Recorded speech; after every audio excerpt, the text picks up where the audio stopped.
Mysterious.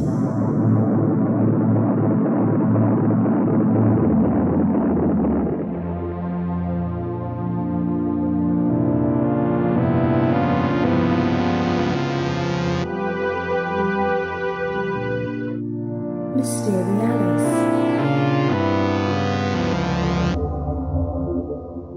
Ghost Investigation.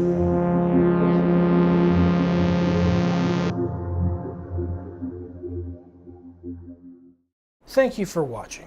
I'm John Rasmus, and in this episode of Mysterialis, I went to the old Sacramento, California graveyard.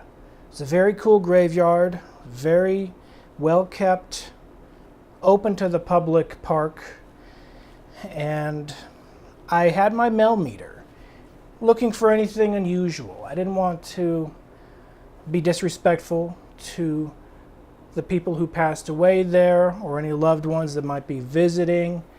Although the site, the gravestones are very old. We're talking the 1800s.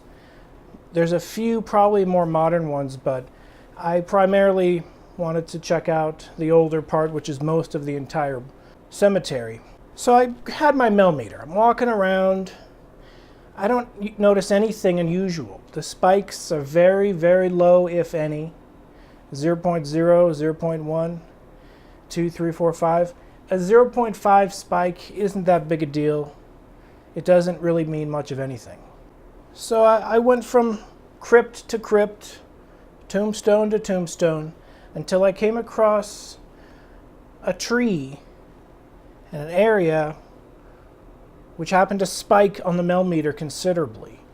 The numbers went, you will see the video right here, 1.0 to 10.0, 5.0 to above 10.0, really high spikes, seemingly random. Just, it was continually changing in one particular area. And when I raised it high, not much happened. When I put it on the ground, not much happened. It was almost at mid-level. Almost like a vortex was in this particular spot of the graveyard. I will go back there to check to see if it's a continually spiraling vortex that's always there, or if this was a one-time deal. It's hard to say. But what I can tell you is I read about hot spots in graveyards in an occult book, which I do not recommend. I do not condone reading. But let's just read the one paragraph that mentions hotspots in this obscure book. Like I said, I don't recommend this book. I'm not advertising it. I'm not recommending you find it and seek it out. Chances are you're not going to find it anyway. It's a pretty rare book. It's of the dark arts. I don't practice that. But I do occasionally read books like this, even though books like this can be filled with lies to the brim. Almost to the brim, occult books will be filled with lies. But perhaps this particular paragraph can be related to the mail meter, the electromagnetic field hotspot that I discovered in the Sacramento cemetery. So on page 108, on the chapter known as Order of the 13th Judgment. This book is by an author named Dante Abiel. Dante says, use your intuition to find the strongest crossroad in the cemetery, known as the center hot point. Once you have found your ritual area, blah, blah, blah, blah, blah, lay the circle at the crossroads. But he goes on to say, smash an egg on the tree closest to this area. There happened to be a tree right next to this hotspot, next to this vortex. Whether it's an authentic supernatural paranormal vortex of spirit energy or not, I don't know. But I thought it was interesting that I had read a book which mentioned spiritual hotspots in cemeteries, and it happens to be an occult book. I don't recommend checking it out, But I'm going to continue to try to find hot spots in other cemeteries. Perhaps I'm not the only one. Maybe this is a known phenomenon. It's very unknown to me until I read about it and until I went into a graveyard with a millimeter and a camera. And luckily I didn't run into anyone that works there, because some graveyards have very strict laws with cameras. Some graveyards have no tripod policies. So I didn't have my tripod. I was just walking around very nonchalantly filming my millimeter.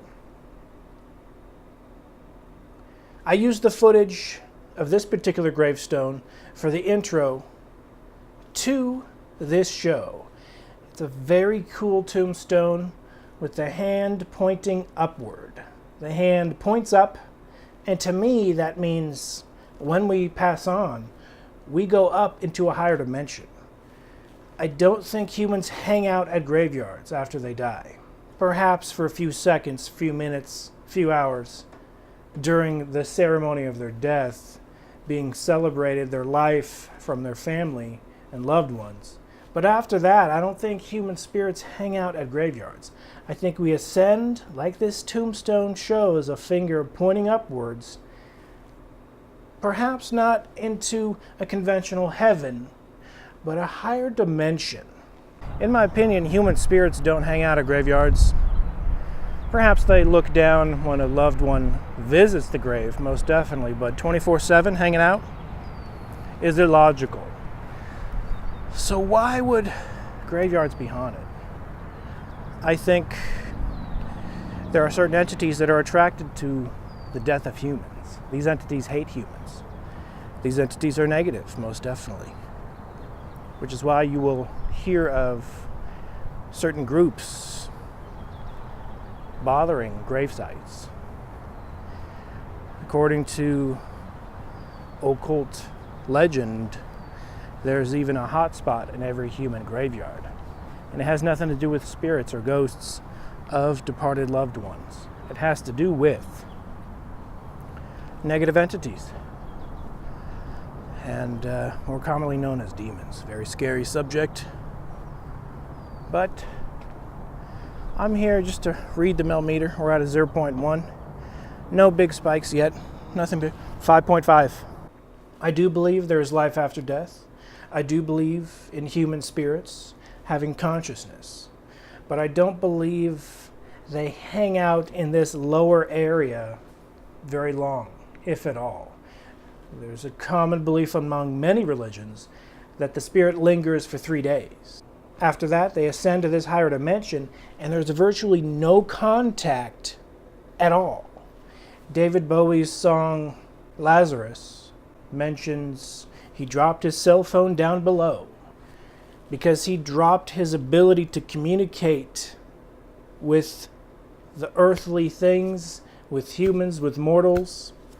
And I think that's what happens to everybody when you ascend. Whether you want to cease contact or not, when you're put into a higher dimension, you don't have the ability to contact the lower dimensions anymore, except perhaps under rare, very rare circumstances.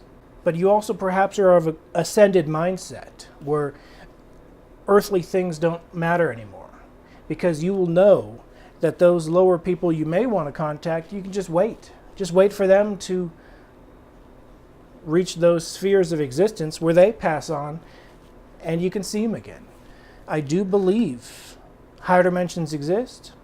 I do believe friendships and relationships exist in the higher dimensions. They might be a little bit different as a spirit, but there are some darker things. This dark book says negative entities are attracted to cemeteries as opposed to human spirits, completely non-human spirits.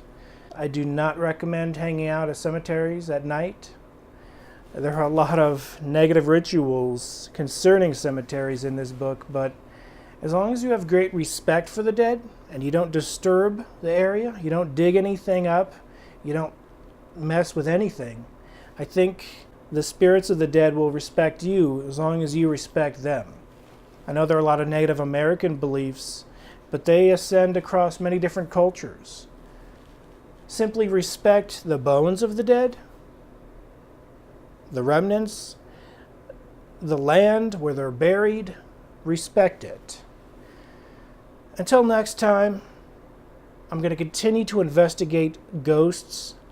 I'm going back to a place, a house built in the 1820s that's been abandoned for many years. When I say abandoned for 100 years, I think that's an understatement. I think this house has been abandoned closer to 200 years. A prime location for a spirit. And I know I've talked about this a lot, but I went there, having been there a couple times in the daytime, noticing nothing. I went there at night looking for a ghost. I circled the house 4 times. And when I tried to turn on my camera, the entity occupying the house there was interested in what I was doing. And it walked on the dry grass. I could hear its footsteps on the dry grass. The footage looks like maybe I'm doing it. That's why I want to go back and have a tripod showing I'm not doing it. But I can't guarantee the entity will reveal itself a second time. I greatly hope so. We will see what happens. I have 3 sidewalk videos. One where, in a local place where I live, right here, it's a local legend, but it's possibly true. It's hard to say. A priest was walking to the church. He said it kind of sounded like an animal. He wasn't too bothered. He walked up to the church. He turned around. He might have thought it was a dog or something. And he turned around and he was a full-blown goat man demon with horns and the whole cliche deal. And the second the priest touched the handle on the door, the demon vanished. Very creepy, very crazy. Well, I walked that exact same sidewalk to see, with the millimeter, if I could get anything. You will see that video in the future. Did I notice anything? You will have to wait and see, and perhaps I have to go back. A lot of these professional ghost hunter shows, they have almost unlimited resources to go back as many times as they want. But for a regular working person, it's very time consuming to drive even an hour away. Casa Grande Dome's 2 hours away. I hope, my subscribers, I hope you click the notification bell, otherwise you might not see my videos. I know there's a huge portion of people who are not subscribed to me watching my videos, and that's great. Thank you for watching my videos. But click the subscribe button and click that notifying bell icon. Higher quality content is going to be posted on this channel. There are 2 other sidewalk instances. One in Sacramento, California. One was in Tucson, Arizona. And one was in Pasadena, California. You'll see those videos in the future. I thank you for watching. Until next time, this has been John Rasmus with Mysterialis. Be seeing you. I tell you, when I die, I'm not going to be hanging out at the graveyard. I'm going to be ascended to the higher dimensions, as are most, if not every single, human spirit. So you're not going to find human ghosts hanging out at the graveyard. 0.2, 0.3, 0.4. This is the hotspot area, 5.6, 3.4. It's near the Carlisle, Graphis, Talmadge, Spafford area. It's consistently a hotspot. The only thing I see is a sprinkler. Those sprinklers aren't going to be connected with power that can emit spikes this big, I will tell you that. Check out my official John Rasmus Mysterialis Ghost Investigation Teespring page.